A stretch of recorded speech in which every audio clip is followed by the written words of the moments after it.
saya labrak itu dua jenderal bermain. Jenderal itu saya laporin propam. Disitulah pertama kali saya kenal sama Ferdy Sambo. Saya laporin propam, semua propam pada kaget, pada ketakutan untuk ngambil. Karena kenapa? Ya kan, yang saya laporin Brigjen bintang 1, yang satunya lagi bintang 2 si Helmi Santika. Sedangkan kepala Kadif Propam aja baru bintang 2 di situ. Yang periksa siapa itu nanti kan? Jadi saya bikin laporan polisi. Jadi saya datang ke kantor polisi, ke SPKT. Karena gini, polisi itu kalau melakukan pidana, itu tetap kita harus lapornya ke polisi, itu jeleknya. Nah disinilah ya kan saya mau ngomong sampai berbusa, nggak berani itu petugas Rekom menerima laporan polisi saya. Padahal saya mau laporin itu pasal 421, penyalahgunaan wewenang. Jadi sebenarnya nih kasus contoh sekarang pembunuhan Ferdy Sambo, itu semua polisi itu, kalau mereka kasih izin, saya laporin itu semua, puluhan itu. Cuma saya tahu kalau saya lakukan pasti dia nggak akan mau. Nah karena ditolak laporan polisi saya bikinlah gugatan perdata waktu itu. Jadi saya somasi, Kapolri saya somasi, jenderalnya saya somasi, 2 orang itu. Ada aset 200 miliar itu yang digelapin, yang harusnya milik korban. Berarti kan polisi sama jadi kayak maling. Saya lapor ke Propam, Ferdy Sambo nggak mengurus di situ kan. Akhirnya saya masukin media, saya gugat di pengadilan. Nah, ketika saya somasi, malam-malam rumah saya didatengin. Ajudan jenderal datang. Pak Alvin minta tolong. Terus ternyata ujung-ujungnya dia minta saya cabut laporan polisi, saya cabut laporan gugatan. Saya bilang oke, tapi untungnya buat saya apa? Saya bilang, Pak Alvin masalahin apa sih kemarin? Masalahin kasus nggak jalan kan? Kita komit jalanin Pak. Akhirnya bener. Nah setelah saya cabut, ya kan, Dirtipitexus di backup sama Kabar Reskrim bintang 3, jalan tuh kasus. Ditahan lagi lah Henry Surya atas LP saya di situ. Sampai sekarang nih udah bisa akhirnya berhasil P21. Itu pun juga ketemu lagi sama oknum kejaksaan. Jaksa bintang 3 Jampidum, ya kan, udah ultimatum saya kalau sampai lu bongkar modus P19, ya kan, kasus kamu yang lama saya hidupin lagi, dia bilang gitu kan. Jadi ini benar-benar negara ini, ya kan, Indonesia ini aparat penegak hukum itu dari polisi, jaksa sampai hakim itu banyak oknum, ya. Jadi oknum mereka banyak, sampah mereka di institusi banyak. Saya udah ada 20-an lebih laporan polisi yang laporin saya terhadap pencemaran nama baik, ya kan. Saya bilang Kapolda Metro Jaya, saya bilang ya kan Jenderal Banci, saya ngomong seperti itu saya dilaporin, dia bilang kok Polda Metro sarang mafia, terus ada Jenderal Banci segala katanya di situ kan. Yang laporin saya pun teman-teman bukan orang biasa. Polisi yang udah laporin saya. Jadi saya kaget ketika dapat dipanggil, ini siapa pelapornya? Wih, AKBP Pujiarto. Saya cek, AKBP itu udah pamen loh, udah perwira menengah loh.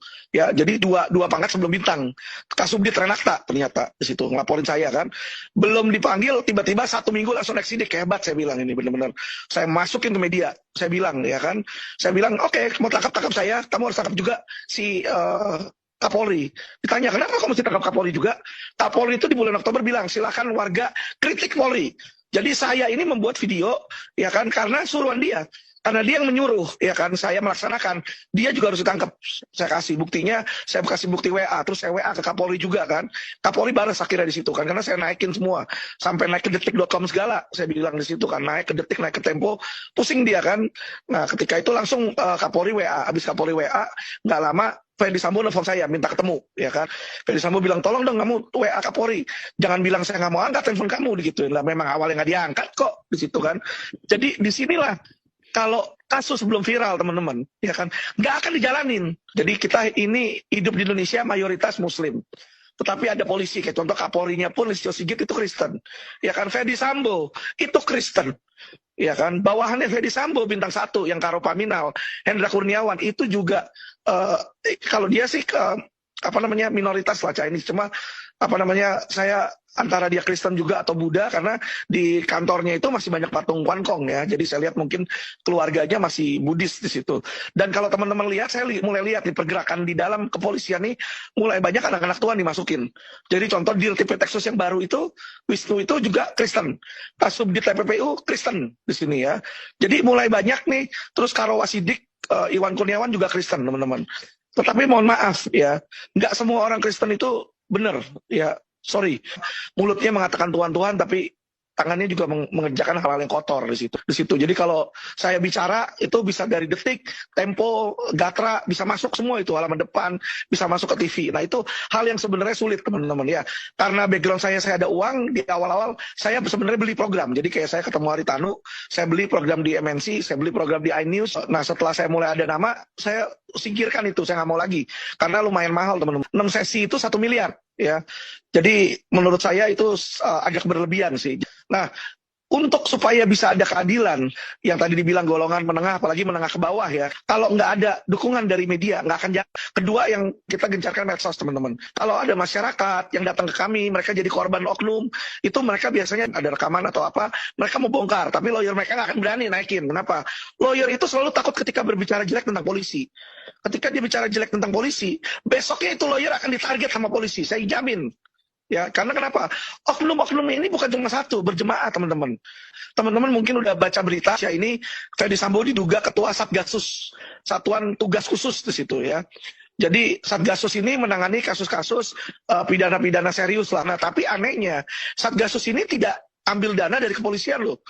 Jadi mereka suruh cari anggaran sendiri. Coba bayangin. Kan kalau dia nggak mendapatkan anggaran dari APBN, ya kan uangnya dari mana coba? Nah, saya mau memberikan beberapa data valid ya. Jadi gini, satu, judi online.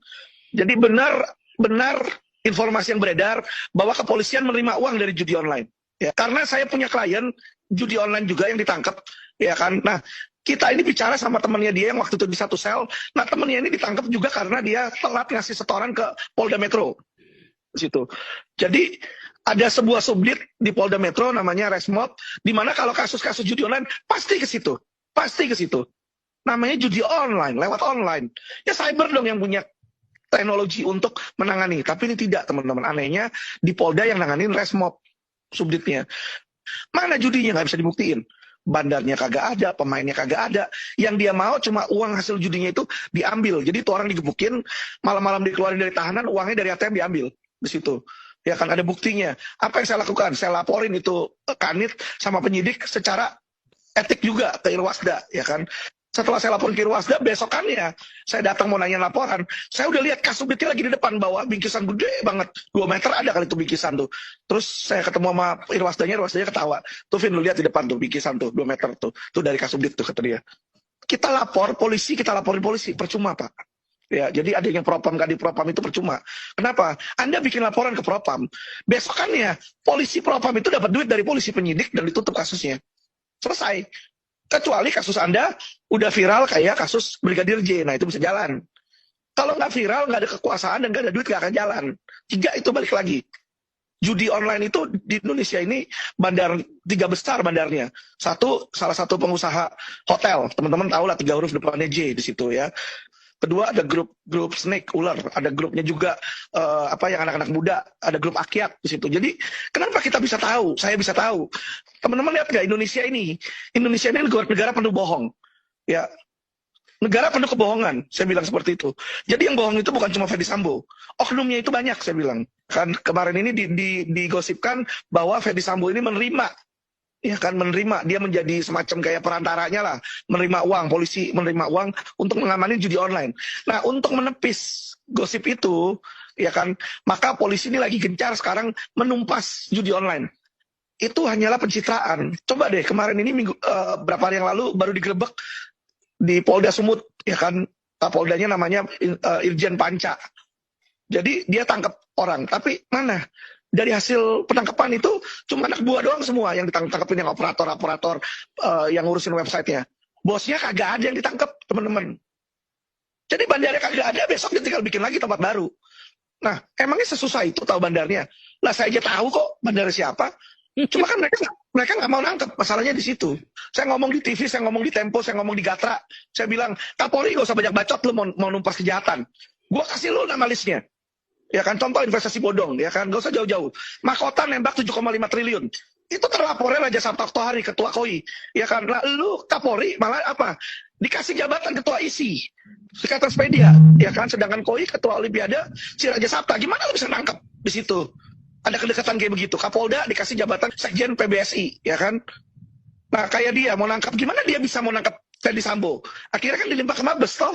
Coba kalau masih Polda Metro yang ngurus atau Polres. Akhirnya kan ke Polda Metro, wadir krimumnya kan di